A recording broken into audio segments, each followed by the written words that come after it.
रहे हैं मेरे सितारे मेरा मार्केट। हेमा जी बहुत स्वागत है आपका, गुड मॉर्निंग, सुप्रभात। Good morning. तो फाइनेंशियल एस्ट्रोलॉजर हेमा जी का मानना है कि शेयर मार्केट में उथल पुथल का कनेक्शन ग्रहों की चाल से होता है। ग्रहों की चाल से मार्केट शेयर बाजार प्रभावित होता है और अपने इस खास शो में मेरे सितारे मेरा मार्केट में इसी मुद्दे पर हम चर्चा करते हैं। साथ ही ये जानते हैं कि किस राशि के लिए आज का दिन बाजार के लिहाज से अच्छा है, किस राशि के लोगों को आज शेयर मार्केट से दूरी रखनी चाहिए, संभल कर काम करना चाहिए, कारोबार संभल के करना चाहिए। इन तमाम मुद्दों पर हेमा जी से बातचीत करेंगे। लेकिन अगर शेयर मार्केट से जुड़ा आपका कोई सवाल है तो आप हमसे पूछ सकते हैं, कॉल करके जान सकते हैं और फाइनेंशियल एस्ट्रोलॉजर हेमा गुप्ता जी से सवाल कर सकते हैं। हमारा नंबर है 012069809111 और 012069809191 और ये दोनों ही नंबर टीवी स्क्रीन पर लगातार दिखाए जा रहे हैं। इन नंबरों के आप फोटो खींचकर भी अपने फोन में सेव कर सकते हैं और उसके बाद कॉल कर सकते हैं, जिससे आपको आसानी होगी। हाँ, लेकिन कॉल करने से पहले अपनी जन्म तिथि, जन्म का स्थान और जन्म का समय जरूर नोट कर लें, जिससे कि आपको सवाल पूछने में आसानी हो और हम जल्द से जल्द आपके सवालों का जवाब दे पाएं। आइए शो की शुरुआत करते हैं। सबसे पहले बात करते हैं कल के मार्केट के बारे में। कल मार्केट में मंदी देखी गई। शुक्रवार को जहां बाजार चढ़ के बंद हुआ था, कल निफ्टी 93 अंक गिरकर बंद हुआ, जबकि सेंसेक्स में 213 अंकों की गिरावट दर्ज की गई। बैंक निफ्टी भी 230 अंक गिरा। नंबर्स क्या रहे उस पर एक नजर डाल लेते हैं। निफ्टी 24,853 पर आ गया, 93 अंक गिरकर। बैंक निफ्टी 55,714 पर आ गया, 230 अंक गिरकर। और सेंसेक्स 81,583 पर बंद हुआ, 213 अंक गिरकर। तो सबसे पहले बात कल के मार्केट की कर ली जाए। कल एक बार फिर मार्केट में गिरावट देखी गई। इसकी वजह क्या है हेमा जी? अगर हम देखें तो शुक्रवार को बाजार ने अच्छे संकेत दिए थे और सोमवार को बाजार में किसी तरह का कोई प्रेशर नहीं था जी। ये ग्रहों का असर या फिर ईरान और इजराइल के युद्ध का असर? जी, ये बिल्कुल ग्रहों का असर है। इजराइल और ईरान का असर तो हमने लास्ट वीक देखा, थर्सडे और फ्राइडे को बाजार को फिसलते हुए हमने देखा और अच्छी खासी एक मतलब 250-300 पॉइंट निफ्टी को नीचे आते हुए देखा था हमने लास्ट वीक थर्सडे और फ्राइडे को। तो अगर मैं कल के बाजार की बात करूं तो ये कंप्लीटली ग्रहों का असर है। और वैसे तो ग्रह रोज ही असर करते हैं, ग्रह ही दुनिया चलाते हैं। अब जैसे ये कि युद्ध के बारे में भी बहुत सारे लोगों ने पहले प्रेडिक्शन की थी और यहाँ 4-5 साल से ही प्रेडिक्शन हो रही है कि तीसरा विश्व युद्ध शुरू हो चुका है। और आप देखें टुकड़े टुकड़ों में वो हो रहा है, कभी कोई कंट्री स्टार्ट होती है, कभी कोई कंट्री। और जैसा मैंने पहले भी बताया कि 32 तक यही चलने वाला है, कुछ भी रुकने वाला नहीं है। तो अगर मैं कल की बाजार की बात करूँ तो ये देखने वाली बात है कि हमने कल सुबह ही, जैसे हम डे की प्रेडिक्शन करते हैं एवरी डे, तो कल सुबह ही ये बताया गया था कि आज बाजार नीचे रहने वाला है। और मैंने कुछ कॉम्बिनेशन भी मार्केट के डिस्कस किए थे और मैंने कहा था कि पूरे दिन ही मार्केट नीचे रहेगा और जहां जहां थोड़ा सा रिकवरी भी आती है तो वहां पे सेल करके ही काम करें, क्योंकि मंदी का ही दिन है जी। तो इसी तरीके से हमने बैंक निफ्टी में और सेंसेक्स में एक डाउनफॉल ही देखा कल। लेकिन ये क्या रीजन रहा कि भाई फ्राइडे को मार्केट अप जाता है और मंडे को, जिस दिन वीकडे का फर्स्ट डे है, मार्केट का वीकली फर्स्ट डे है, उस दिन तो और मार्केट में एक तरह से बूम होना चाहिए, मतलब कि एक उत्साह, एक जोश होना चाहिए। मतलब एक प्रैक्टिकली तौर पे मैं देखूं, बाकी आप एस्ट्रोलॉजी आप जानते हैं, मार्केट एक्सपर्ट आप हैं, मैं एक आम आदमी के चश्मे से अगर देखूं, मैं अगर ट्रेड कर रहा होता तो मैं इस नज़रिए से जाता कि शुक्रवार को बाजार अब बंद हुआ है तो आज भी बाजार अप ही खुलेगा या अप ही जाएगा। तो मैं या तो सेल करके बैठा रहता या कुछ ऐसा कर देता जिससे कि शाम तक बेड़ा गर्क होना तय था। विवेक जी, आज बुधवार है और हमने सोमवार को बाजार में तेजी ही देखी। अच्छा। शुक्रवार को हमने बाजार में मंदी देखी और मंडे हमने बाजार में एक तेजी देखी। हालांकि होना ये चाहिए था कि फ्राइडे जिस हिसाब से मंदी अच्छा, मैं एक दिन मिस कर रहा हूँ, ये कह रही हैं आप, इसलिए आप हम मुस्कुरा रहे हैं। आपकी नींद पूरी नहीं हुई। तो हमने एक फ्राइडे को मंदी देखी मार्केट में। एक्चुअली वो एक रीजन था जो इजराइल और ईरान का था। एक पैनिक था मार्केट के अंदर, लोग डरे हुए थे उस दिन और हमने 2 दिन बाजार को फिसलते हुए देखा था। तो हालांकि उसके बाद हमें ऐसा लग रहा था कि मंडे बाजार नीचे आएगा क्योंकि 2 दिन की छुट्टी है और पता नहीं क्या हो जाए, जिस हिसाब से जो हलचल एक मची हुई थी बाजार में। लेकिन हमने बाजार को संभलते हुए देखा। एक कॉलर हमारे साथ जुड़ रहे हैं, जल्दी से कॉल ले लेते हैं, फिर हम आपस की बातचीत जारी रखेंगे। संजय गुप्ता जी हमारे साथ जुड़े हैं। गुप्ता जी, गुड मॉर्निंग, स्वागत है आपका सुप्रभात इंडिया डेली पर। आपका बहुत स्वागत। आपका बर्थ डिटेल और आपका सवाल बताइएगा प्लीज। सर ऐसा है, मैंने रिलायंस इंडिया पावर में जो है कुछ पैसे लगाए थे, कुछ शेयर 1000 के आसपास खरीदे थे। जी। तो वो अभी डाउन जा रहा है। पहले तो अच्छा चल रहा था, और वो थोड़ा महंगाई रेट पे खरीदा था हमने, और अभी डाउन जाता जा रहा है। तो आप अपना बर्थ डिटेल बताइए प्लीज। बर्थ मेरा 1969 है, और टाइमिंग के बारे में पता नहीं है, मॉर्निंग के टाइम में ही हुआ था हमारा। मॉर्निंग मतलब एक टेंटेटिव कुछ टाइम, कुछ आइडिया रहा हो? वही टी टाइम पे होता है, जो 6-7 बजे 8 के आसपास में। संजय जी आप अपनी राशि बताइए। हेलो। हाँ जी, अपनी राशि बताइए। आप कुंभ राशि है। कुंभ राशि है, ठीक है। एक तो मैं बता दूं कि आपकी राशि के अंदर ही अभी राहु आए हैं और आपकी राशि से दूसरे घर के अंदर शनि बैठे हुए हैं। तो कहीं ना कहीं ये जो कॉम्बिनेशन है ये ज़्यादा प्रॉफिट तो आपको देंगे नहीं। 1.5-2 साल आप जब भी काम करेंगे मार्केट में तो आपका ऐसे ही रहने वाला है। लेकिन मैं रिलायंस पावर के ऊपर एक बात बता दूं कि यहाँ पे पावर सेक्टर में काफ़ी चेंजेस हमें देखने को मिलेंगे। बिकॉज क्या है कि ये जो दो बड़े प्लैनेट का कॉम्बिनेशन बना है और एक ट्रांजिट हुआ है, वो पावर सेक्टर को काफ़ी बढ़ाते हुए, और इनफैक्ट हम देखेंगे आगे आने वाले 1-1.5 साल के अंदर इसमें रिफॉर्म्स काफी मिलेंगे पावर के अंदर। तो इसलिए आप बने रहे इसके अंदर, थोड़ा वेट कर ले, नीचे से एवरेज भी कर सकते हैं, ऊपर आता हुआ दिखाई देगा आपको रिलायंस पावर। चलिए, तो उम्मीद बनाकर रखिए आप, और आपको जरूर फायदा होगा। तो वापस हम अपनी बातचीत पर लौटते हैं, जिसमें मेरे 2 दिन गायब हुए अभी बीच के, तो उस 2 दिन को रिकवर करते हुए क्या ये गिरावट अभी जारी रहेगी हेमा जी? नहीं, बिल्कुल ऐसा नहीं लगता कि गिरावट जारी रहेगी, क्योंकि ये जो युद्ध चल रहा है वो तो ऑलरेडी डाइजेस्ट हो चुका है। और आपने देखा होगा कि पीछे जो आरबीआई पॉलिसी आई उससे लिक्विडिटी काफी आई है बाजार में। तो कहीं ना कहीं जो निवेशक है, जो ट्रेडर्स है, उनका कॉन्फिडेंस ज्यादा 1-2 दिन से ज्यादा हिलता नहीं है। मार्केट का साइज इतना बड़ा हो चुका है विवेक जी, यूजर बेस इतना बड़ा हो चुका है हमारे पास, और डीआईज देखिए, एफआईज एक दिन सेलिंग भी करते हैं तो अगले दिन बाइंग कर लेते हैं। सेलिंग में भी उनका कॉन्फिडेंस नजर नहीं आता, वो थोड़ा बहुत सेल करते हैं, लेकिन हमने कोई मेजर सेलिंग उनकी देखी नहीं है। तो कहीं ना कहीं बाजार के कॉम्बिनेशन बने हुए हैं जो ऐसे, वो ऐसी मंदी दिखाई नहीं देती। 21 तारीख से पहले, ये जो डेट है मैं बहुत बार बोल चुकी हूँ कि 20-21 के बाद हमें एक झटका लगता हुआ नीचे नजर आता है, लेकिन उससे पहले हम एक तेजी और एक रिकवरी बाजार में देखेंगे। 21 तारीख से पहले जी, तो कुछ पॉजिटिव संकेत मिल रहे हैं, क्योंकि देखिए कहीं ना कहीं अगर ये युद्ध की स्थिति बनी है जिसमें ईरान ने आधिकारिक जंग का ऐलान कर दिया है, वो ईरान का ये मानना है कि वो एक तरह से जंग में आ चुका है और उसने इसकी घोषणा भी कर दी है, वॉर की घोषणा कर दी है। तो क्या इसके लिए भी प्लैनेट्स जिम्मेदार हैं, और कौन से प्लैनेट्स जिम्मेदार हैं? क्योंकि इसका असर कहीं ना कहीं मार्केट पर आएगा ही आएगा, क्योंकि इजराइल के साथ साथ अमेरिका भी जंग में उतरने की तैयारी कर ही रहा है। देखिए क्या है कि हमारा यूजर का जो सेंटीमेंट चेंज होगा वो तब होगा जब यूएस मार्केट डाउन होगी, क्योंकि कहीं ना अभी भी ग्लोबल मार्केट में हम यूएस को लीडर मानते हैं। यूएस का बाजार बढ़ता है तो सारे ही बाजारों में कॉन्फिडेंस आ जाता है, और मार्केट डाउन आता है तो सभी धीरे धीरे डाउन हो जाते हैं। किसी की अपनी इकोनॉमी स्ट्रांग है, जैसे हमारी काफी स्ट्रांग है, तो उस पे हम क्या करते हैं, थोड़ा सा कम गिरते हैं, लेकिन गिरते जरूर है, क्योंकि कहीं ना कहीं कैलकुलेशन तो पूरे वर्ल्ड की सेम ही रहती है मोरलेस। एक कॉलर हमारे साथ बातचीत जारी रखेंगे हेमा जी। कॉलर हमारे साथ जुड़े हैं राजेश कुमार पटना से, उनके पास चलते हैं। राजेश जी, स्वागत है आपका, गुड मॉर्निंग इंडिया डेली पर आपका बहुत वेलकम है। आपका सवाल बताएं और बर्थ डिटेल बताएं। कह रहे हैं सर कि हमको ट्रेडिंग करना चाहिए या इन्वेस्टमेंट करना चाहिए? ठीक है, बर्थ डिटेल क्या है आपका? 14 सितंबर 1977। 14 सितंबर 1977। हाँ, समय है 1:50 PM।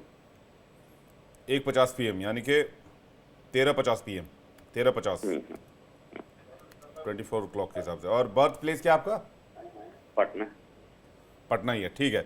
तो इनका सवाल ये है कि इनको ट्रेडिंग करना चाहिए, इन्वेस्टमेंट करना चाहिए, शेयर मार्केट से जुड़ना चाहिए, नहीं जुड़ना चाहिए, लॉस होगा, फायदा होगा?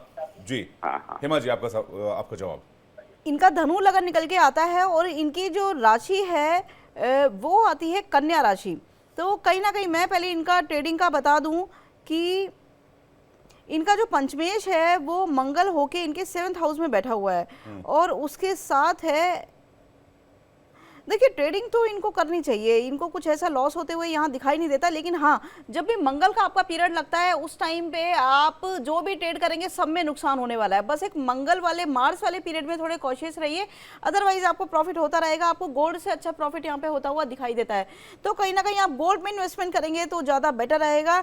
और कॉपर में अगर करेंगे या फिर कुछ मेटल सेक्टर में आप करते हैं तो ना कीजिए, ज़्यादा बेटर है। बस एक गोल्ड आपकी इन्वेस्टमेंट सही रहेगी। उसके अलावा जो आप बात कर रहे थे इन्वेस्टमेंट की अभी, उसका मैं बता दूं कि इन्वेस्टमेंट में आपको अगर बहुत ही ज़्यादा लॉन्ग टर्म देखते हैं तब भी फायदा होगा। अगर आप लॉन्ग टर्म का व्यू सिर्फ एक वीक, 10 दिन, 15 दिन, 1 महीने, 2 महीने देख रहे हैं तो उससे कोई फायदा आपको नहीं होने वाला है। आप लॉन्ग टर्म करें, कम से कम एक 10 साल का होराइजन लेके, 20 साल का होराइजन लेके मिनिमम 5 इयर्स करेंगे तो आपको प्रॉफिट यहाँ पे दिखाई देता है। म्यूचुअल फंड में भी पैसा आप लगा सकते हैं। और सेक्टर्स, अगर आपने गोल्ड की बात की, अगर जी शेयर मार्केट में सेक्टर्स की बात की जाए तो देखिए, इनको टेक्सटाइल सेक्टर सूट नहीं करेगा, कॉस्मेटिक सेक्टर सूट नहीं करेगा, इन्हें सिर्फ जो सेक्टर सूट करेगा, यहाँ पे होटल इंडस्ट्री में ये पैसा लगा सकते हैं और आईटी कंपनीज में भी पैसा लगा सकते हैं। वैसे तो मैं बता दूं आईटी कंपनीज काफी डाउन चल रही है आजकल, बट फिर भी धीरे धीरे कहीं ना कहीं इनको एक मुनाफा होते हुए यहाँ दिखाई देता है आईटी सेक्टर से। एक और कॉलर रजत हमारे साथ जुड़ रहे हैं आगरा से, उनके पास चलते हैं। रजत जी, स्वागत है आपका, गुड मॉर्निंग। आपका बर्थ डिटेल और सवाल बताइए। सर मुझे पता करना है, मुझे ट्रेडिंग करनी चाहिए या नहीं करनी चाहिए शेयर मार्केट में? जी, आपका बर्थ डिटेल बताइए। 22/2/1994। 22 जून 22/2 फरवरी। तो 22/2/1994। 1994। और टाइम क्या आपका? सुबह 3:35। सुबह 3 ब्रह्म मुहूर्त का टाइम है एकदम आपका, 3:35। फिरोजाबाद से। कहाँ से? फिरोजाबाद। फिरोजाबाद। जी फिरोजाबाद यूपी। जी जी जी। सवाल आपका बहुत बढ़िया है रज जी। पूछ रहे हैं इनको ट्रेडिंग करनी चाहिए, शेयर मार्केट में जाना चाहिए, नहीं जाना चाहिए, निवेश करना चाहिए या फिर दूर ही रहे तो बेहतर है। इनका धनु लगन है और राशि है इनकी मिथुन राशि, तो कहीं ना कहीं चार्ट तो इनका सही बना हुआ है, लेकिन ये क्या करते हैं, स्टॉक मार्केट तो यहाँ पे दिखाती ही है इनके चार्ट में, और ट्रेडिंग तो ये अभी भी करते होंगे थोड़ी बहुत, और नहीं तो अब स्टार्ट कर देंगे। तो ट्रेडिंग तो इनके चार्ट में आती हुई नज़र आती है यहाँ पे, लेकिन इन्हें थोड़ा सा कॉशियस रहना है। 2015 से इनकी शनि की दशा है, तो कहीं ना कहीं आप कर सकते हैं ट्रेडिंग। लेकिन यहाँ पे मैं 2-3 बातें बता दूँ आपके चार्ट से रिलेटेड कि आप अगर मीडिया सेक्टर में पैसा लगाते हैं, एंटरटेनमेंट कंपनीज में पैसा लगाते हैं तो आपको ज़्यादा फायदा होगा। ट्रैवल इंडस्ट्री में भी आप पैसा लगा सकते हैं। उसके साथ साथ आप सोलर कंपनीज में लगा सकते हैं, पीएसयू बैंक्स में पैसा लगा सकते हैं, तो उसी में आपको फायदा होने वाला है। उसमें आप ट्रेडिंग करेंगे तो भी फायदा होगा, और उसमें अगर आप इन्वेस्टमेंट करते हैं तो भी आपको फायदा होगा। लेकिन आप कभी भी पैसा इसमें IT सेक्टर में पैसा मत लगाइए, कंप्यूटर की जो कंपनीज है उसमें पैसा मत लगाइए। आप इन कंपनी से दूर रहेंगे तो आपको फायदा होता हुआ दिखाई देता है। चलिए तो वापस लौटते हैं अपने सवाल पर। हेमा गुप्ता जी, जंग का समाधान दिख रहा है आपको अगर ग्राहों की चाल से देखें, क्योंकि ये प्रोडिक्शन भी इंपॉर्टेंट है अगर मार्केट के प्रोस्पेक्ट से देखा जाए तो? देखिए, बिल्कुल समाधान ऐसा नहीं दिखाई देता, और यहाँ पे 3 महीने तक कम से कम, अगर मैं 3 महीने की बात करूँ तो मिड ऑफ सितंबर तक तो बिल्कुल भी कुछ रिलीफ नहीं यहाँ पे आता हुआ दिखाई देता। उसका रीज़न मैं आपको बता दूँ कि हमने पीछे काफ़ी शोज़ किए हैं जिसमें ये सब डिस्कस किया है, इस तरह के सवाल। तो जो पोजीशन बनी हुई है यहाँ पे राहु की, मंगल की और शनि की, मैंने पहले भी बताया था कि युद्ध के लिए हमेशा ये 3 ग्रह जिम्मेदार होते हैं। मंगल का इन्वॉल्वमेंट ना हो तो युद्ध नहीं हो सकता। तो हम देखेंगे ये तीनों की जो पोजीशन बनी हुई है वो 3 महीने तक ऐसी ही बनी रहने वाली है। जब यहाँ से मंगल ट्रांजिट करेंगे, लियो से आएंगे वर्गों के अंदर, तब भी यही पोजीशन बनने वाली है राहु के साथ, और इंटेंस पोजीशन खराब होती हुई नजर आती है हमें यहाँ पे। तो कहीं ना कहीं अभी कुछ रिलीफ नहीं दिखता, लेकिन आप थोड़ा सा संभल के बाजार में काम करें। लॉन्ग टर्म के लिए मार्केट हमेशा ही अच्छा होता है, लेकिन लॉन्ग टर्म में भी अपनी क्वांटिटी को कम कर ले, एवरेजिंग पे ज़्यादा ध्यान रखें, स्टेपिंग बाय में भरोसा रखें और उसी तरीके से ट्रेड करें मार्केट में। चलिए अगला सवाल, आज का दिन कैसा देख रही हैं आप? क्या आज भी गिरावट कल की तरह देखी जाएगी या फिर बाजार में रौनक दिखेगी हफ्ते के शुरुआती दिनों की तरह? देखिए, बाजार में आज गिरावट थोड़ी सी देखने को मिल सकती है, लेकिन यहाँ पे बाइंग भी आती हुई नजर आती है, क्योंकि आज जो ग्रहों के संजोग बने हुए हैं या प्लैनेटरी कॉम्बिनेशन जो बने हुए हैं वो कहीं ना कहीं वॉलेटाइल दिन दिखाते हैं। तो हम देखेंगे कि बाजार नीचे आके भी बार बार नीचे से बाइंग आएगी मार्केट में, और ऊपर जाता हुआ मार्केट दिखाई देगा। एक कॉलर हमारे साथ जुड़ रहे हैं, सोनी सूरत से, उनके पास चलते हैं। स्वागत है आपका, आपका सवाल और आपका बर्थ डिटेल बताएं। 21 3 93 सर 21/12/93 21/3 21/12/93 21/12 पीसीआर क्या आप हेल्प करेंगे थोड़ी सी? जी ठीक है, आपका कॉल, आपकी आवाज़ थोड़ी क्लियर नहीं है सोनी जी, आपका कॉल दोबारा हम लेने की कोशिश करेंगे, आपकी आवाज़ थोड़ी साफ नहीं आ रही है। तो आप टीवी को म्यूट कर दें, उसके बाद आप कॉल पर आएँ तो आप बेहतर सवाल भी बता पाएंगे और आपका ऑडियो भी बेहतर आएगा। अच्छा, अब सिल्वर की बात करें, सिल्वर में ऐसा क्या इम्पैक्ट दिख रहा है हेमा जी? देखिए विवेक जी, सिल्वर के लिए तो हमने आपके साथ ही डिस्कस किया था, शो पे भी डिस्कस किया और बहुत बार बताया भी कि जो एक ट्रांजिट हुई थी वीनस की आज से 1 महीने पहले, 1 महीने तो नहीं कहूँगी, आज से 15 दिन पहले जो ट्रांजिट हुई थी उस टाइम सिल्वर 93,000 पे ट्रेड कर रहा था और हमने ये कहा था कि अब यहाँ से सिल्वर में बड़े बड़े झटके लगने शुरू होंगे और गोल्ड में इतनी बड़ी चाल हमें देखने को नहीं मिलेगी, लेकिन अब टाइम आ गया सिल्वर का और सिल्वर में एक बड़ी तेजी देखने को मिलेगी। तो आप ये देखिए कि आज हम 1,09,000 का आंकड़ा भी कल पार कर चुके हैं, लाइफ टाइम हाई सिल्वर ने बनाया है और देखते ही देखते हम डेली एक सिल्वर में अपवर्ड मूवमेंट ही देखते जा रहे हैं। हालांकि गोल्ड में हमें इतनी तेजी नहीं दिखाई दी, अगर गोल्ड बढ़ता है तो सडनली गिर भी जाता है तुरंत ही, दोबारा ही 1 लाख से नीचे आते हुए बार बार हम गोल्ड को देखते हैं। लेकिन यहाँ पे जो सिल्वर ने तेजी बनाई है ये तो ऑलरेडी प्रेडिक्टेड थी और अभी ये तेजी जारी भी रहने वाली है। एक कॉलर सतीश हमारे साथ जुड़े हैं कोयम्बटूर से, उनके पास चलते हैं। सतीश जी स्वागत है आपका, गुड मॉर्निंग, आपका बहुत डिटेल और सवाल बताइए।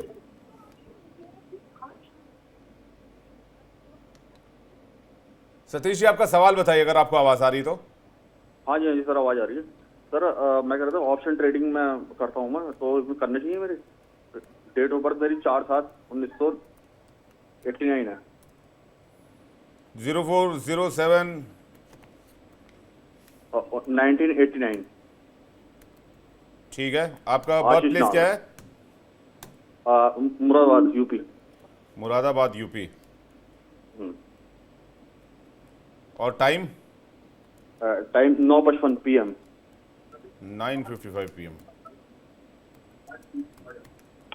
आपका सवाल क्या है? आप ऑप्शन ट्रेडिंग करते हैं? हाँ जी सर, हाँ ऑप्शन ट्रेडिंग करता हूँ। आप जानना क्या चाह रहे हैं? तो इसमें ट्रेडिंग मुझे आगे बढ़ानी चाहिए अभी नहीं?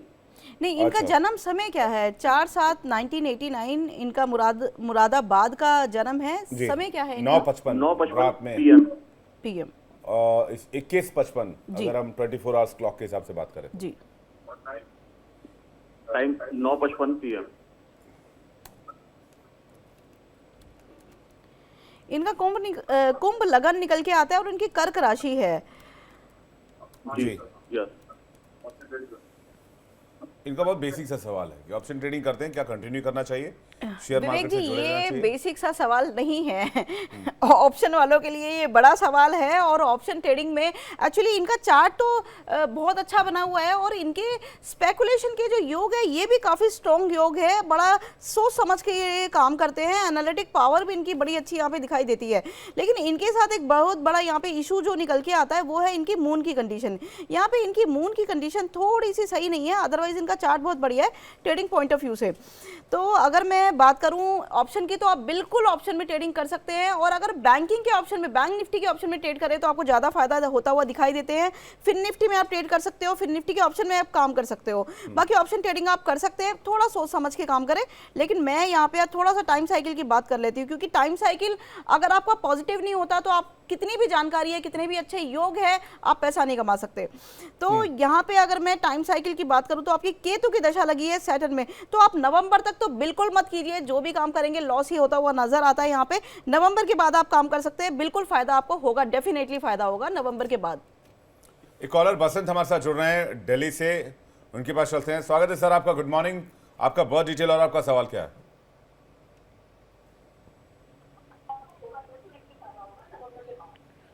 बसंत जी आपका सवाल बताइए। इन्वेस्टमेंट ना करूँ है ना सर? नवंबर के बाद ही करूँ। जी।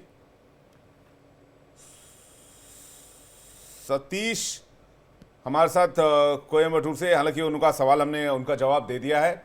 उन्होंने पूछा था कि ऑप्शन ट्रेडिंग उनको करना चाहिए कि नहीं करना चाहिए, और एक और कॉलर हमारे साथ जुड़ रहे हैं, उनके पास चलेंगे, लेकिन पहले राशियों की बात कर लेते हैं। जी और राशि के हिसाब से आज का दिन कैसा रहने वाला है, किस राशि के लोगों को आज बाजार से मुनाफा होने वाला है, मुनाफे के योग बन रहे हैं, और किन्हें मार्केट से दूर रहना चाहिए। देखिए क्या है बाजार के हिसाब से आपका राशिफल। शुरुआत मेष राशि से, हेमा जी। मेष राशि के लिए आज दिन अच्छा बना हुआ है और मुनाफे के भी इनको पूर्ण योग बने हुए हैं। मुनाफा इनको हो सकता है, आज खुल के काम कर सकते हैं ये लोग। अगर मैं वृषभ राशि की बात करूं तो इनका दिन भी आज अच्छा जाने वाला है, ये लोग भी खुल के काम कर सकते हैं। ट्रेडिंग और इन्वेस्टमेंट दोनों के लिए ही इनका दिन आज अच्छा बना हुआ है। मिथुन राशि वालों के लिए भी आज दिन अच्छा रहेगा, लेकिन हाफ डे के बाद थोड़ा सा संभल के काम कर लेंगे और ट्रेडिंग और निवेश दोनों कर सकते हैं। कर्क राशि, आज इनको थोड़ा सा सोच समझ के काम करना है, इंटरडे से दूर रहना है, बच के रहना है इंटरडे से। अगर कुछ काम भी करते हैं, लॉन्ग टर्म में भी काम करते हैं, तो भी सोच समझ के शेयर का सिलेक्शन करें। सिंह राशि की अगर मैं बात करूं, आज आपको बाजार से दूर रहने की सलाह दी जाती है। आने वाला समय अच्छा होगा, बट आज का दिन आपके लिए अच्छा नहीं है, इसलिए कोई भी ट्रेडिंग ना करें। कन्या राशि, आज आपको ट्रेडिंग नहीं करनी है, अपने फंड को बचा के रखना है। बाजार अनुकूल रहेगा तभी आप निवेश कीजिए उसमें। तुला राशि की बात करते हैं तो मार्केट में काम करने के लिए आज अच्छे योग बने हुए हैं। आपको प्रॉफिट होता हुआ भी यहाँ पे दिखाई देता है। समय पर प्रॉफिट बुक कर ले, ज़्यादा लंबे प्रॉफिट के लिए इंतजार ना करें। वृश्चिक राशि वालों के लिए दिल आज मिला जुला रहेगा, मीडियम डे आज इनका दिखाई देता है यहाँ पे, और सोच समझ के ट्रेडिंग करें, नुकसान के भी योग बने हुए हैं। धनु राशि वालों के लिए दिन आज बहुत अच्छा है, मुनाफे के पूर्ण योग बने हुए हैं इनके, और ट्रेडिंग के लिहाज से भी दिन इनका अच्छा दिखाई देता है आज। मकर राशि वाले, आज ट्रेडिंग करने की इनको सलाह नहीं दी जाती, बिना वजह इनको नुकसान हो सकता है, थोड़ा सा इंतजार कर ले, अच्छे दिन जब आएंगे तभी काम करें, आज ना करें। कुंभ राशि वालों के लिए इनके ट्रेडिंग के लिहाज से दिन अच्छा नहीं है, आज बाजार से दूर रहेंगे तो बेटर होगा। मीन राशि वालों के लिए दिन आज मिला जुला है, सोच समझकर काम करें, बड़े मुनाफे की उम्मीद ना करें, थोड़ा इंतजार करें, बाजार में सही समय आता है तो ही इन्वेस्ट करें। अच्छा, एक सवाल बहुत कॉमनली आजकल पूछा जाता है, मुझसे भी कई लोगों ने पूछा सवाल ये कि युद्ध का माहौल बना हुआ है। अभी हमने इंडिया पाकिस्तान के बीच टेंशन देखा, एस्केलेशन देखा, और उसमें भी हमने डिफेंस इंडस्ट्री की काफ़ी चर्चा सुनी। अभी ईरान और इजराइल का युद्ध चल रहा है, इसमें अमेरिका के आने की भी बात चल रही है। रशिया यूक्रेन का युद्ध चल रहा है, चीन ताइवान के ऊपर अटैक कर सकता है, इस तरह की खबरें भी आ रही हैं। तो ऐसे में क्या डिफेंस इंडस्ट्री के जो स्टॉक्स होते हैं उनको फोकस करना चाहिए, या फिर ऐसे समय में कौन से ऐसे स्टॉक हैं जिस पर पोर्टफोलियो बनाया जा सकता है, जिस पर काम किया जा सकता है? जी देखिए, अगर मैं डिफेंस की यहाँ पे बात करूँ तो कुछ स्टॉक की वैल्यूएशन काफ़ी हाई हो चुकी है। तो देखिए, वो जो भी स्टॉक मार्केट में स्टॉक होता है किसी भी सेक्टर का आप लीजिए, अगर वो 1000 रुपए के ऊपर ट्रेड कर रहा है तो वहाँ पे तो आपको सिर्फ स्विंग पकड़ना है, क्योंकि कहीं ना कहीं कंपनी तो अच्छी है ही। अगर मैं डिफेंस की भी बात करूँ तो हम यहाँ पे उसका ट्रेंड तो ऊपर जाते ही देखेंगे पूरे डिफेंस इंडेक्स का। और इनफैक्ट ये नहीं कि इंडिया में, पूरे ही ऑल ओवर वर्ल्ड में देखिए सारी ही कंट्रीज इस टाइम डिफेंस पे फोकस कर रही है। तो कहीं ना कहीं हम ये देखेंगे कि डिफेंस के स्टॉक्स ऊपर जाएंगे, बट डिपेंड ये करता है कि आप वहां उसमें बाइंग कहां करते हैं जाके। क्या आप ट्रैप हो रहे हैं? हेमा जी, हम जारी रखेंगे, कॉलर तब तक ले लेते हैं क्योंकि समय की भी सीमा है। सुजीत बुलंदशहर से हमारे साथ जुड़ रहे हैं। सुजीत जी, स्वागत है आपका, गुड मॉर्निंग, सुप्रभात। आपका बर्थ डिटेल और सवाल बताइए। हेलो जी, आपका बर्थ डिटेल और सवाल बताइए सुजीत जी। बर्थ की तो पता नहीं, सुबह के समय हुआ था, मगर 22 दिसंबर 1974। 1974। राशि क्या है आपकी? कुंभ। कुंभ राशि है। हाँ जी। तो सवाल क्या है आपका? ये ट्रेडिंग में अगर मैं पैसे लगाता हूँ तो 4 दिन प्रॉफिट देता है और 5 दिन में पूरा निकाल लेता है। आपको लॉस होता है, ये कह रहे हैं आप? जी, आप ट्रेडिंग में आप 4 दिन काम करते हैं, 5वें दिन लॉस हो जाता है? हाँ जी। देखिए, मैं आपको ये बता दूं कि जैसे आपने बताया आपकी कुंभ राशि है, तो कुंभ राशि में राहु का गोचर है पिछले 2-2.5 महीने से। और वैसे भी कुंभ राशि को हम एस्ट्रोलॉजी में ये कहा जाता है कि वो कर्क की तरह होती है, वेरी सेंसिटिव राशि। तो ये स्टेबल कभी नहीं होती। आप अपने फैसलों पे ना, मतलब डिसिप्लिन कोई नहीं बना पाते आप मार्केट के अंदर। तो कहीं ना कहीं आपको अपने ट्रेड में एक स्ट्रैटेजी और डिसिप्लिन डालने की जरूरत है कि आप एक प्रिंसिपल बना लीजिए कि मेरे को इतने % पे प्रॉफिट बुक करना है, और उस पर आप स्टिक रहिए, स्टेबल रहिए, जितने भी आप अनस्टेबल होके काम करेंगे आपको लॉस होता रहेगा। और दूसरी बात ये, जैसे कि अभी हमने राहु का गोचर देखा, तो राहु क्या करता है, आपको एक बड़ी पिक्चर दिखाता है, तो कहीं ना कहीं पिक्चर आपकी बड़ी हो जाती है और आप ये सोचते हैं कि कॉन्फिडेंस में बहुत ज्यादा आ जाते हैं, क्योंकि राहु बड़ा कॉन्फिडेंस देता है, लेकिन वो कॉन्फिडेंस जो होता है ना, जस्ट बबल होता है एक, और फिर आप दोबारा नुकसान में आते हैं। जैसे आपने खुद ही बताई ये बात कि मैं नुकसान में आ जाता हूं, जितना कमाता हूं वो सारा चला जाता है। तो आप थोड़ा सा स्टेबिलिटी के साथ काम करें, डिसिप्लिन डाल के काम करेंगे तो डेफिनेटली आपको फायदा होगा यहाँ पे। और इसके पहले वाला सवाल, डिफेंस स्टॉक्स बूम करते रहेंगे, अभी बूम करते चलता रहेंगे, लेकिन मैं आपको एक बात और भी बता दूं विवेक जी, जो लॉस प्रॉफिट होता है वो अपनी किस्मत का होता है, जैसे हम जानते हैं, और ये शो भी हमारा इसी पे बेस्ड है। तो कहीं ना कहीं आप अपना टाइम साइकिल जरूर देखें। आपका टाइम जब सही होता है ना, तो आपका सिलेक्शन भी सही होता है, और क्योंकि बाजार क्या है, प्राइस सेंसिटिव है, आपको प्राइस ही पकड़ना है मार्केट में। तो डिफेंस सेक्टर दुनिया को पता है कि एक्टिव है इस टाइम पे, छोटी छोटी कंपनीज को भी बड़े ऑर्डर मिल रहे हैं, और नई नई कंपनीज भी आ रही है, नए नए लोग एक्टिवेट हो रहे हैं इस सेक्टर के अंदर। तो कहीं ना कहीं आप क्या खरीदते हैं, कब खरीदते हैं, कब बेचते हैं, ये बहुत मैटर करता है। तो अपना जो चार्ट है उसका एनालिसिस पहले करें, और ये देखिए कि कौन सा सेक्टर, क्योंकि क्या होता है कि ठीक है डिफेंस तो हमने ले लिया, बिकॉज क्या है कि ऐसे हालात बने हुए सेक्टर हैं, तो ऊपर नीचे जाते रहेंगे। Yes. अपना बर्थ चार्ट एनालिसिस करना बहुत जरूरी है। जी। और अगर आपको आपके बर्थ चार्ट से जुड़ा कोई सवाल है तो हमें जरूर आप संपर्क कर सकते हैं और हमें कॉल करके जान सकते हैं आपके सवाल। हम आपके सवालों को यहाँ पर सुलझाने की कोशिश करेंगे, आपके असमंजस को और आपके कंफ्यूजन को दूर करने की कोशिश करेंगे। हेमा जी, आपको बहुत शुक्रिया हमारे साथ जुड़ने के लिए, बहुत बहुत धन्यवाद। आप हमारे साथ आई और आपने दर्शकों के तमाम सवालों के जवाब दिए।